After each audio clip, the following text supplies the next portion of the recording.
عالمی یوم مرگی کے موقع پر عباس انسٹیٹیوٹ آف میڈیکل سائنسز میں مرگی کے مرض متعلق آگاہی واک کا اہتمام کیا گیا۔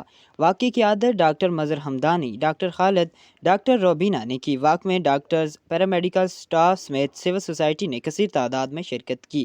اس موقع پر شرکائے واک نے مرگی سے آگاہی کے متعلق بینرز اور کتبے اٹھا رکھے تھے۔ اس موقع پر ریلی سے خطاب کرتے ہوئے ڈاکٹر مظہر حمدانی نے کہا ہے کہ مرگی کا مرض ایک سنگین قسم کی بیماری ہے۔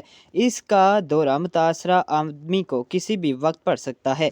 عموماً ہماری طرف لوگ اس مرض کو سیریس نہیں لیتے اور نہ ہی اس مرض کا بروقت علاج کرواتے ہیں، جس کے باعث یہ مرض بگڑ کر کسی بھی وقت مریض کے لیے جان لیوا ثابت ہو سکتا ہے۔